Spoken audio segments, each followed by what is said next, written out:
friends, welcome to my YouTube channel the financial knowledge bank. My name is Paramanand Jha. आज मैं आपसे discuss करने जा रहा हूँ कि एडवांस टैक्स की कैलकुलेशन कैसे की जाती है एक्सेल में। और इससे पहले वाली मेरी वीडियोस में सिर्फ मैंने बताया था कि एडवांस टैक्स कितने परसेंट पे काटा जाता है और कैसे क्या ड्यू डेट उसकी होती है। तो आज मैंने जो डिसाइड किया है कि आप लोगों को एक्सेल में समझाता हूँ एडवांस टैक्स कैसे बनता है। तो आप जैसे कि मेरे स्क्रीन पे आप आएंगे, ये तो इनकम टैक्स का पोर्टल खुला हुआ है। अभी मैं आपको एक्सेल में लेके जाता हूँ। मैंने एक कंपनी बना रखी है, छोटी सी पार्टनरशिप फर्म, उसके ऊपर मैंने एग्जांपल लेके आपको समझाने की कोशिश करी है। जैसा कि आप स्क्रीन पे देख पा रहे होंगे कि मैंने कंपनी ABC जो है वो एक पार्टनरशिप फर्म है। तो आज हम जो कैलकुलेशन चेक करेंगे वो पार्टनरशिप फर्म का देखेंगे। असेसमेंट ईयर 25-26 और फाइनेंशियल ईयर 24-25 का है। इसमें मैंने सबसे पहले हमें जो लेना होता है वो एवरेज एस्टिमेटेड सेल लेनी होती है कि पूरे ईयर में आप कितना सेल करेंगे। मैंने जो लिया है इसमें वो आप देख सकते हैं 55 करोड़ का मैंने एस्टिमेटेड किया हुआ है। तो मेरा जो सबसे फर्स्ट चीज़ मेरे को लिखना है वो अपना सेल का अमाउंट लिखना है कि मेरी एस्टिमेटेड सेल क्या जा सकती है। तो मेरा अंदाजे से 55 करोड़ जाएगी। थोड़ा बहुत कम और ज़्यादा हो सकता है, कोई डेफिनेटली नेट कुछ नहीं होता है, ये एवरेज बेसिस पे ही काम होता है इसमें। और इसमें मेरा जो ग्रॉस प्रॉफिट होता है वो जो GP है उसमें मेरा जो ग्रॉस प्रॉफिट है वो 12.5% के लमसम आता है। तो 12.5% मैं वो ले लेता हूँ।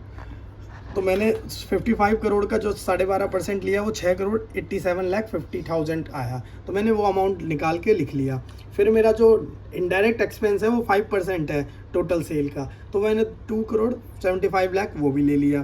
फिर मैंने माइनस किया तो 4,12,00,000 का मेरा प्रॉफिट बच गया। अब जैसा कि मैंने आपको शुरुआत में बताया कि ये पार्टनरशिप फर्म है, तो पार्टनरशिप फर्म में पार्टनर रेम्युनरेशन भी देते हैं। पार्टनर रेम्युनरेशन वैसे तो उसकी प्रॉपर कैलकुलेशन होती है, यहाँ पे मैंने जस्ट एग्जांपल के लिए 2 पार्टनर में 1 करोड़ की रेम्युनरेशन बुक करी है, तो मैंने उस रेम्युनरेशन को भी माइनस कर दिया है। तो माइनस करने के बाद जो मेरा नेट प्रॉफिट आता है वो 3,12,50,000 का आता है।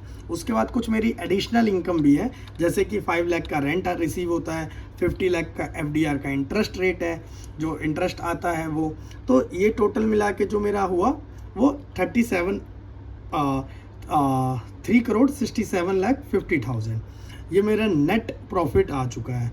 अब इस एज्यूम वाला प्रॉफिट जो आया है हमारा, जो हमने इस कैलकुलेशन से निकाला है, इसमें मैंने फिक्स 30% का टैक्स निकाला, क्योंकि पार्टनरशिप फर्म में 30% का टैक्स है। तो 30% जो टैक्स आया वो 1,10,25,000 रुपये आए।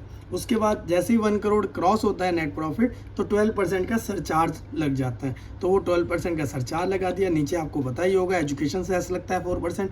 वो सब लगाने के बाद मेरा जो टैक्स बना वो 1,28,41,920 का बना, जिसमें से मेरा एस्टिमेटेड TDS जो है वो 24 लाख के करीब डिडक्ट हुआ होगा। तो 24 लाख का मैंने वो भी ले लिया। तो अब मेरा जो नेट टैक्स जो बच रहा है आफ्टर TDS डिडक्शन के बाद वो 1,04,41,920 बच रहा है, जिसमें मैंने क्या किया उसको राउंड ऑफ करके 1,04,42,000 रुपये कर चुका हूँ। उसके बाद मैंने इसको, जैसा कि आपको पहली वीडियो में मैंने बताया हुआ है कि अभी जो रिसेंटली डेट गई है 15 जून, उसमें फर्स्ट इंस्टॉलमेंट होती है, फिर 15 सितंबर सेकंड इंस्टॉलमेंट, 15 दिसंबर थर्ड इंस्टॉलमेंट और फाइनल इंस्टॉलमेंट होती है 15 मार्च। तब तक आपको पूरा टैक्स जमा करा देना है। तो अभी मैंने फर्स्ट चारों जो इंस्टॉलमेंट है उसको नीचे डिवाइड कर दिया है, जैसे कि आप देख सकते हैं साइड में कि लेफ्ट हैंड साइड में आपको डेट दिख रही होंगी और कितने % जमा कराना होता है, तो वो मैंने नॉर्मली वो निकाल लिया है। तो अभी फर्स्ट इंस्टॉलमेंट में 15,66,000 जाएगा और फिर second and third and fourth total amount हमारा जमा हो जाएगा। इसमें एक चीज़ और ध्यान रखनी है कि जब हम सेकेंड इंस्टॉलमेंट जमा करेंगे तो उस टाइम पे भी हमें ये सेम एज्यूम करना पड़ेगा और अपनी टर्नओवर को देखना पड़ेगा कि जो हमने एस्टिमेटेड फर्स्ट इंस्टॉलमेंट में करी थी क्या वो कंटिन्यूस चल रही है। तो अगर वो कंटिन्यूस चल रही है तो ठीक है, अदरवाइज कुछ भी चेंजेस होते हैं, जैसे कि कुछ इंक्रीज़ हुआ कुछ डिक्रीज़ हुआ, तो आप वहाँ पे डाल सकते हैं।